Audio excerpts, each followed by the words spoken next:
Boa tarde, bem-vindo ao nosso espaço Na Mosca, no site Topia. Hoje eu vou ter o prazer de entrevistar Ian Aveiro dos Reis, biomédico da UFRJ desde 2017. Trabalha com bioquímica e resposta a estresse de drosófilas, né? Em especial com metabolismo mitocondrial. É com muito prazer, muita alegria que eu falo. Boa tarde, mestre Ian Aveiro. Boa tarde, professor Disseu, tudo bem? Tudo bem, muito obrigado. E desculpa aí que eu fiquei aí nessa paquera aí com você umas 3 semanas, né? Muito Nada, obrigado. é muito rolo, é muito experimento, é muita coisa a fazer ao mesmo tempo, aí os horários não batem, É isso, muito obrigado em atender o canal, tá? Obrigado mesmo, em nome de todo o Nada, grupo da PRJ. eu que agradeço a oportunidade também de poder fazer Obrigado. parte do trabalho. Legal. Ian, então, sem delongas, eu vou pedir para você dar um resumo. O que você trabalha com drosófilas e qual é o link da sua pesquisa, por gentileza. Olha, eu trabalho muito com o metabolismo mitocondrial a nível tecidual de Drosophila melanogaster, principalmente em estados de estresse. No caso, a gente induz algum estado de estresse, grosseiramente falando, né? A gente induz algum estado de estresse na Drosophila, seja ambiental, nutricional ou genético, enfim. E a gente vê o que se altera no metabolismo, né, a nível de respiração celular, principalmente, nem nos diferentes tecidos da mosca. Que bacana, que bacana. O E aí, mestre, fala, perdão, desculpa, pode continuar. não, é que aí, no caso, atualmente, quando eu comecei aqui em 2017, o meu projeto ele visava mais em estabelecer o metabolismo basal, no caso dos tecidos, em situações normais da mosca. E agora no doutorado eu tenho trabalhado bastante com ativação de resposta imune. Bacana, cara, bacana. E isso, sem dúvida nenhuma, Ian, abre vários precedentes para você não somente falar da drosófila propriamente dito, mas a nível molecular, como que isso causa, abre um leque muito grande, né? Um, Uhum. um dos nossos caminhos, Ian, que eu tenho da dissertação, que eu desenvolvo com o professor Francisco e com o professor Cristiano, é a ideia da divulgação científica. Todas as vezes que falamos, que estudamos drosófilas, por ter uma fama de moscas, gera um desconforto, etc. Você já teve isso na sua pesquisa? Alguns alunos mesmo, não somente universitários, mas talvez alunos que venham visitar o laboratório, quando você fala mosca, já aconteceu assim algum embaraço? Olha, até que a nível de aluno, não. Por incrível que pareça, a nível de professor, isso já aconteceu uma vez. É legal. A nível de professor já acabou acontecendo uma vez, na verdade. Assim que eu comecei meu estágio aqui, que eu comentei com os professores, né, da universidade onde eu me formei, que foi na Feira de Almeida, eu comentei, não, eu trabalho com drosófila e tudo mais, tal, e ficaram, eles falaram assim, mas por que não camundongo? Por que? Querendo dizer assim, por que você ainda está no passado, sabe? Por que você ainda não está trabalhando com mamífero? Entendeu? Aí entra mais por causa da área também, biomedicina e tal, mas até que nível de pessoa não. Na verdade, as pessoas, fora esse caso em particular, as pessoas ficam muito impressionadas quando eu falo mais sobre a drosófila com Legal, elas. legal. Acaba sendo muito mais um desconhecimento geral, né, do potencial da mosca para os estudos do que um preconceito, vamos colocar assim. Legal, legal. E bem interessante no ponto de vista científico, você é o meu primeiro biomédico que eu entrevisto e como, assim, não é uma área específica do biólogo, né? Porque as áreas se conjugam e você tem vários caminhos para seguir. Dentre vários caminhos, o seu, que está seguindo aí de excelência. Uma outra pergunta. Você falou agora há pouco sobre até os pesquisadores, professores, que falou assim, poxa, Ian, por que você não trabalhou logo com camundongos? Uma das nossas diretrizes do trabalho é estudar, analisar essas etapas. seguindo os princípios de William Russell, que fala da redução, da substituição e do refinamento de animais, como que você vê uma análise assim bem coesa, bem simples, a utilização de animais para fármacos, para pesquisas e o uso da drosófila como um mecanismo, modelo para esses experimentos? Olha, eu acho que a drosófila em si, ela é um ótimo, vamos dizer assim, o meio do caminho, Ótimo. porque ela não é necessariamente o animal inteiro vivo, como a gente tem, né?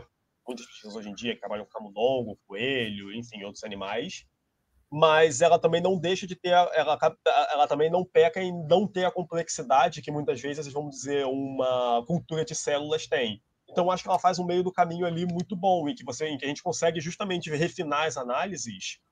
É, eu acho que eu acho que no nível tecnológico que a gente tem, talvez não ainda de substituir completamente o uso de modelos animais, mas com certeza no segundo ponto que você levantou, que é em relação a refinamento dos experimentos. A gente usar a drosófila como modelo prévio, para quando chegar lá na frente, a gente já vai saber dizer exatamente, olha, não, só vai usar um número super restrito de camundongos que a gente sabe que vai ser o suficiente para dar certo, ou para de camundongos, enfim, ou de qualquer outro animal, Poxa, para poder que bom. evitar justamente o desperdício que a gente acaba vendo muito, né, na área da ciência, que às vezes usa 100, 200 camundongos, por Como é exemplo. bom.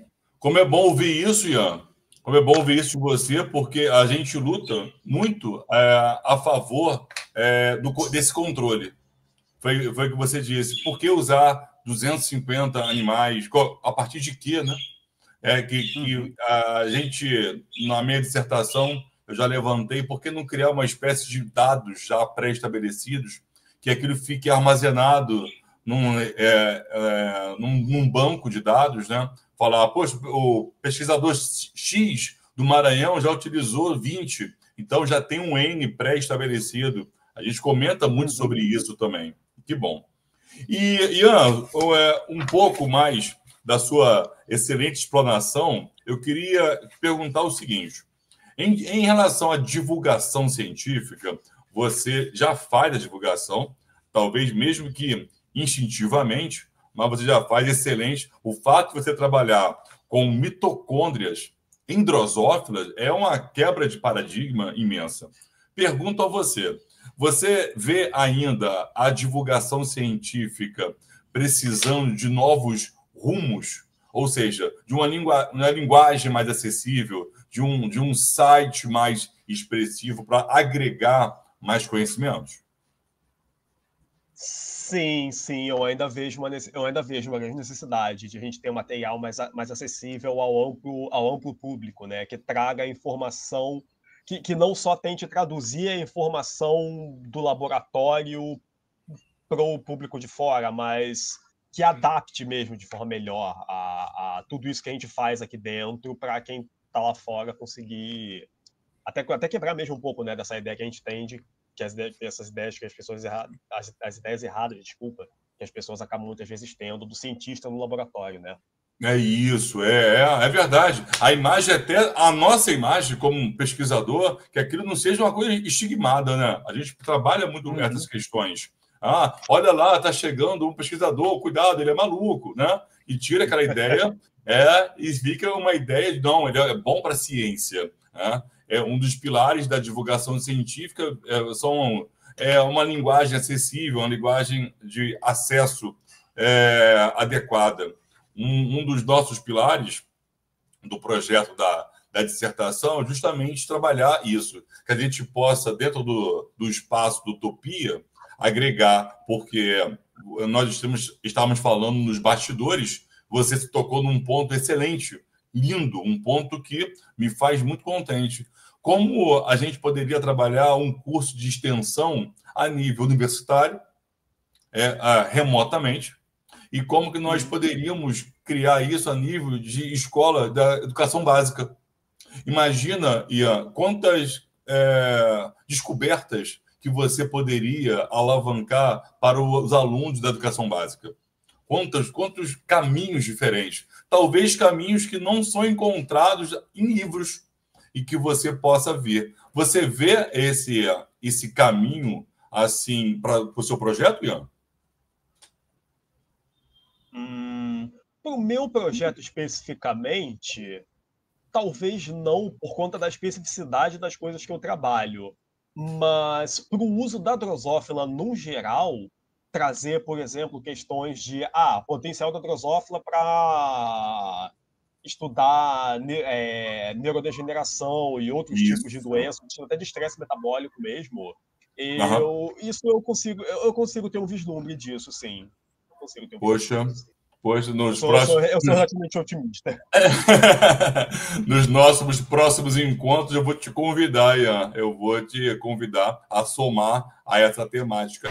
Ian, última pergunta para o nosso espaço aqui, do Utopia. Ian, antes das suas considerações finais, eu queria fazer a seguinte pergunta. Quando foi sugerido você estudar com a drosófila, veio um mecanismo de ter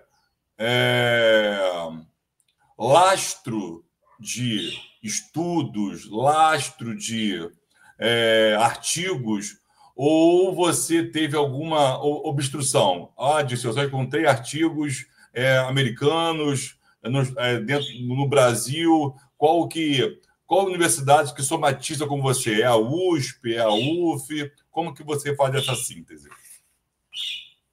Olha, no geral, eu não cheguei nunca a ter muitos problemas. Na literatura científica em si, a drosófila é até é amplamente utilizada para mais diversas áreas. E eu nunca acabei sendo mais restrito a um grupo específico, a um trabalho específico, a uma universidade específica em si. Que bom, Então, que bom.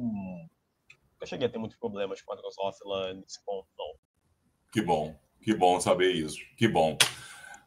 Mestre Ian, eu só quero agradecer a sua boa vontade, a sua excelente fala. Meus parabéns pela pesquisa. Muito obrigado a somar ao meu trabalho e eu agradeço de coração em nome de todo o grupo. Tá bom? Faça as suas considerações. Muito obrigado, professor Dirceu. Eu também agradeço profundamente a oportunidade de poder participar e falar um pouco mais também sobre o que a gente faz aqui no laboratório e também ter a oportunidade de jogar a mosquinha no mundo, né? Que ótimo. Então. Que ótimo. Mestre, então, uma boa defesa para você, boas pesquisas e, mais uma vez, muito obrigado. Muito obrigado, Dirceu, professor Dirceu. Tchau, tchau. Tchau, tchau.